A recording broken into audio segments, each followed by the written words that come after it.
តបងសូមជម្រាបសួរលោកគ្រូនិងសួស្តីមិត្តរួមថ្នាក់ទាំងអស់គ្នានៅក្នុងថ្ងៃនេះដែរគឺពួកយើងលើកយកប្រធានបទមួយគឺ19 Traction Channel យកមកពិភាក្សាហើយនេះជាសមាជិករបស់ក្រុមខ្ញុំគឺមានចំនួន6នាក់ទី1នេះគឺកាន់ឌីតាតេជ្រឹបខេងសុភាខាងផាណាតាមផាណាយុទ្ធនិងថលសិទ្ធិថេប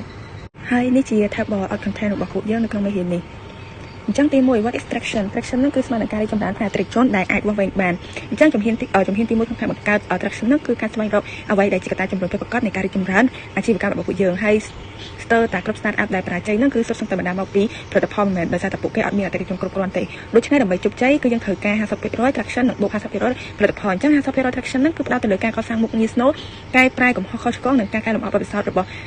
់អ្នកប្រើប្រាស់ដោយផ្អែកលើការមតិកែលម្អផ្ទាល់របស់អតិថិជនដែលគាត់ចូលមកប្រើប្រាស់របស់យើង 50% traction នោះគឺផ្ដោតទាំងស្រុងទៅលើយុទ្ធសាស្ត្រនាំផលិតផលទៅកាន់ទីផ្សាររបស់យើងឧទាហរណ៍យើងបើកហាងកាហ្វេទោះបីជាកាហ្វេយើងឆ្ងាញ់ប៉ុណ្ណាក៏ដោយបើសិនជាមានភ្ញៀវក៏ហាងហ្នឹងគង់តែបិទទ្វារប៉ុន្តែបើសិនជាយើងមានភ្ញៀវប៉ុន្តែកាហ្វេអត់ឆ្ងាញ់ក៏គេអាចត្រឡប់មកហាងយើងម្ដងទៀតបានដែរ1 viral marketing ហ្នឹងគឺជាការបង្កើនមូលដ្ឋានអតិថិជនរបស់យើងដោយការលើកទឹកចិត្តអតិថិជនបច្ចុប្បន្នណែនាំអតិថិជនថ្មីឧទាហរណ៍យើងមានកម្មវិធីប្រម៉ូសិនពិសេសជូនអតិថិជនដូចជាការទិញ2ថែម1ឬក៏ discount 50% សម្រាប់អតិថិជនថ្មីមួយនៅពេលដែលពួកគាត់ចូលមកផឹកកាហ្វេរបស់ពួកយើងមានរសជាតិឆ្ងាញ់ប្រកបជាទៅណែនាំមិត្តភ័ក្តិរបស់គាត់បន្តទៀតវិធីសាស្ត្រនេះគឺយើងទទួលបានទាំងអតិថិជនចាស់និងអតិថិជនថ្មីដោយមិនចាំបាច់ចំណាយថវិកាទៅក្នុងការផ្សព្វផ្សាយចំពោះទី2 publicity ហ្នឹងគឺជាការផ្សព្វផ្សាយជាសាធារណៈនិងជាសកម្មភាពបង្កើនការយល់ដឹងអំពីបុគ្គលផលិតផលឬសេវាកម្មនិងការទាក់ទាញចំណាប់អារម្មណ៍ពីមហាជ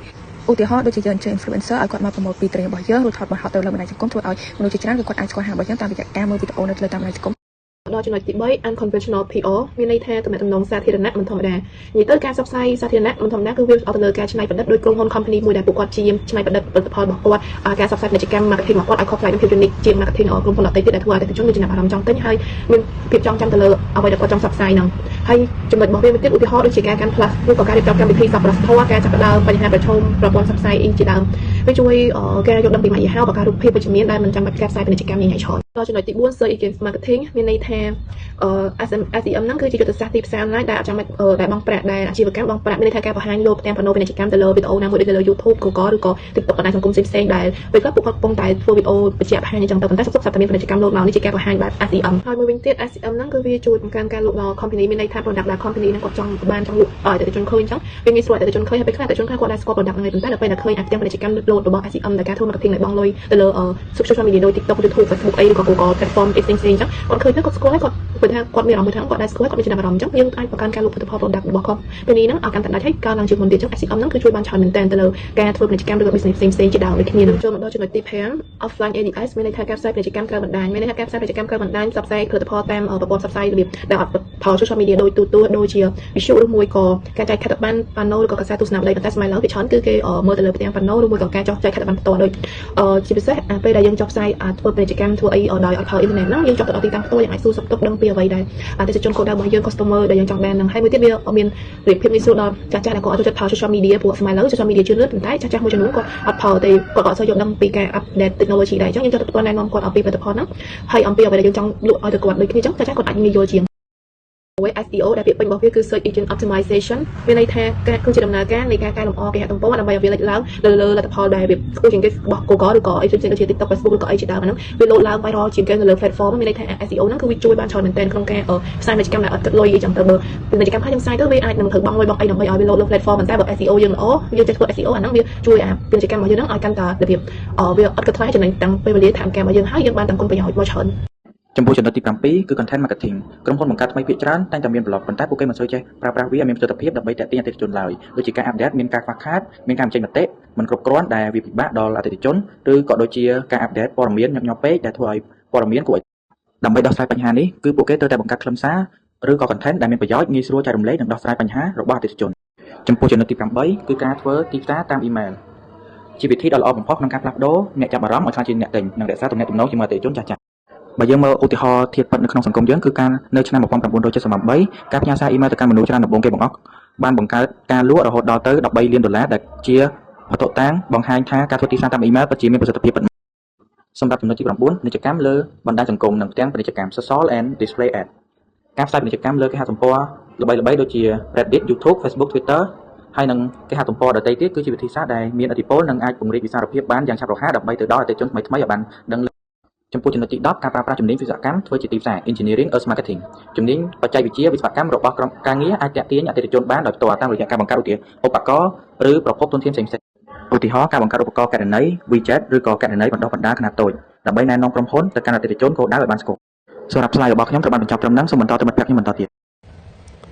យើងចូលមកដល់ចំណុចទី11 Target Market Blocks Target Market Block វាគឺជាយុទ្ធសាស្ត្រមួយដែល Startup ប្រើដើម្បីផ្សព្វផ្សាយផលិតផលឬសេវាកម្មតាមរយៈ blog ឬគេហទំព័រដែលអតិថិជនគោលដៅរបស់ពួកគាត់នឹងតែងតែចូលមើលដែលជំនួសឲ្យការផ្សព្វផ្សាយពាណិជ្ជកម្មដោយផ្ទាល់អាជីវកម្មអាចបង្កើនអត្ថប្រយោជន៍ដែលផ្ដល់ព័ត៌មានដែលមានប្រយោជន៍និងដោះស្រាយបញ្ហាដល់អតិថិជនរបស់ពួកគេ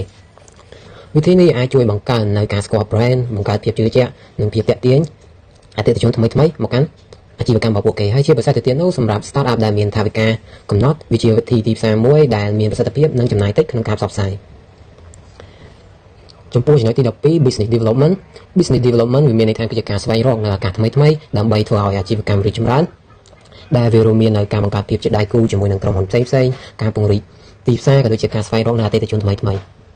ដែលជាឧទាហរណ៍ startup មួយអាចសហការជាមួយនឹងអាជីវកម្មផ្សេងដើម្បីផ្សព្វផ្សាយនៅផលិតផលមួយរួមគ្នាឬចែករំលែកធនធាននិងបទពិសោធន៍រួមគ្នាការសហការបែបនេះអាចជួយកាត់បន្ថយនៅការចំណាយបង្កើនឱកាសលក់និងពង្រឹងការរីកចម្រើនរបស់អាជីវកម្មនៅក្នុងរយៈពេលវែងយើងចូលមកដល់ចំណុចទី13វិញគឺ sales ដែល sales វាមិនមែនគ្រាន់តែជាការធ្វើឲ្យអតិថិជនទិញផលិតផលតែប៉ុណ្ណោះទេប៉ុន្តែវាគឺជាការស្វែងយល់អំពីតម្រូវការនិងបញ្ហាដែលអតិថិជនកំពុងតែជួបប្រទះបន្ទាប់មកអ្នកលក់ត្រូវណែនាំនៅផលិតផលឬសេវាកម្មដែលស្រោមស្រពទៅនឹងបញ្ហាដែលអតិថិជនរបស់ពួកគាត់កំពុងតែជួបប្រទះដើម្បីដោះស្រាយនៅបញ្ហារបស់ពួកគេការស្ដាប់អតិថិជននិងការឆ្លើយតបតាមតម្រូវការរបស់ពួកគេវានឹងជួយបង្កើននៅទំនុកចិត្តរបស់ពួកគេនិងធ្វើឲ្យពួកគេងាយស្រួលក្នុងការសម្រេចចិត្តទិញដូច្នេះការលក់មិនមែនផ្ដោតតែលើការលក់តាមមុខប៉ុណ្ណោះទេប៉ុន្តែវាផ្ដោតទៅលើការបង្កើននៅទំនាក់ទំនងល្អជាមួយនឹងអតិថិជនក៏ដូចជាធ្វើឲ្យពួកគាត់នឹងជឿជាក់មកលើអាជីវកម្មរបស់យើងដូចគ្នាផងដែរចំពោះចំណុចទី14វិញគឺ Affiliate Programs ចំពោះ Affiliate Program វាគឺជាយុទ្ធសាស្ត្រមួយដែលអាជីវកម្មគាត់ផ្ដល់នូវកម្រៃចេញផ្សារឬក៏ commission សម្រាប់បុគ្គលឬអ្នកបង្កើតមាតិកាដែលជួយផ្សព្វផ្សាយនៅផលិតផលឬក៏សេវាកម្មរបស់ពួកគាត់ដែលនៅពេលដែលមានអតិថិជនទិញនៅផលិតផលតាមរយៈ link ឬក៏ការណែនាំរបស់ affiliate នោះ affiliate នឹងទទួលបាននូវកម្រៃចេញផ្សារវាជាវិធីទីផ្សារមួយដែលមានប្រសិទ្ធភាពព្រោះអាជីវកម្មចំណាយថវិកាតែនៅពេលដែលមានការលក់ពិតប្រាកដតែប៉ុណ្ណោះហើយក៏អាចជួយឲ្យផលិតផលទៅដល់អតិថិជនកាន់តែច្រើនដូចគ្នាផងដែរហើយលើពីនេះទៀតនោះវាក៏បង្កើននៅការស្គាល់នៅម៉ាកយីហោបានចាប់រហ័សដូចគ្នាផងដែរចូលមកដល់ចំណុចរបស់ខ្ញុំ Existing Platform មានន័យថាវេទិកាដែលមានស្រាប់គឺជាគេហទំព័រកម្មវិធី app ឬបណ្ដាញផ្សេងៗដែលមានអ្នកប្រើប្រាស់ច្រើនឬអ្នកអាចប្រើប្រាស់វេទិកាទាំងនោះដើម្បីផ្សព្វផ្សាយនិងទាក់ទាញអតិថិជនកាន់តែបានងាយស្រួលឧទាហរណ៍វេទិកាសំខាន់ៗរួមមាន Apple App Store Google Play Chrome និង Firefox HTML Store បណ្ដាញសង្គមមានដូចជា Facebook Twitter Pinterest Snapchat និង Table ចូលមកដល់ចំណុចទី16 Treso គឺជាពិព័រណ៍ពាណិជ្ជកម្មផ្ដល់ឱកាសឲ្យអ្នកបង្ហាញផលិតផលឬសេវាកម្មរបស់អ្នកដោយអ្នកផ្ទាល់ទៅកាន់អតិថិជននិងដៃគូអាជីវកម្មចូលមកដល់ចំណុចទី17 Referral Event គឺជាការឧបត្ថម្ភឬរៀបចំព្រឹត្តិការណ៍នៅក្រៅបណ្ដាញសង្គមចាប់ពីការជួបជុំតូចៗរហូតដល់សន្និសីទធំៗអាចជាកម្មវិធីមានប្រសិទ្ធភាពក្នុងការទាក់ទាញអតិថិជននិងបង្កើនការទទួលស្គាល់ពីអតិថិជនជាច្រើនក្នុងបណ្ដាញសង្គមចូលមកដល់ចំណុចទី18 Sticky Engagement គឺជាការធ្វើបទបង្ហាញឬថានិកថាឲ្យកាត់ថ្លៃទៅលើអតិថិជនឬឯកគោលពាណិជ្ជកម្មដែលអាចជួយបានដូចជាការអភិវឌ្ឍជំនាញការនិយាយស្ដីរបស់អ្នកទាក់ទាញអតិថិជនថ្មីផ្សព្វផ្សាយផ្សាររបស់អ្នកឲ្យកាន់តែទូលំទូលាយឥឡូវចំណុចខ្ញុំបានបញ្ចប់ហើយសូមមិត្តភក្តិខ្ញុំនិយាយបន្តចូលមកដល់ចំណុចទី19 Community Building ការកសាងសហគមន៍នឹងពាក់ព័ន្ធនឹងការវិនិយោគលើទំនាក់ទំនងជាមួយអតិថិជននិងជួយលើកកម្ពស់ទំនាក់ទំនងអតិថិជនឲ្យកាន់តែរឹងមាំគោលបំណងគឺធ្វើឲ្យអតិថិជននឹងមានអារម្មណ៍ថាពួកគេនឹងជាផ្នែកមួយនៃអាជីវកម្មមិនមែនគ្រាន់តែជាអ្នកទិញផលិតផលប៉ុណ្ណោះទេដូច្នេះការកសាងសហគមន៍នឹងគឺជាវិធីដ៏មានប្រសិទ្ធភាពក្នុងការបង្កើនភាពស្មោះត្រង់របស់អតិថិជនពង្រីកមូលដ្ឋានអតិថិជននិងជួយអាជីវកម្មរីកចម្រើនបានយូរអង្វែងចូលមកដល់ conclusion ការតាក់ទាញគឺជាផុសតាងដែលអាចវាស់វែងនៃតម្រូវការរបស់អតិថិជនជាចុងក្រោយបណ្ដាញទាំង19នេះគឺជាឧបករណ៍គោលដៅមិនមែនប្រើប្រាស់វាទាំងអស់នោះទេប៉ុន្តែត្រូវស្វែងរកបណ្ដាញស្នូលមួយឬពីរជំរុញកំណើនប្រកបដោយភាពជឿជាក់សម្រាប់អាជីវកម្មចាប់ផ្ដើមជាក់លាក់របស់អ្នក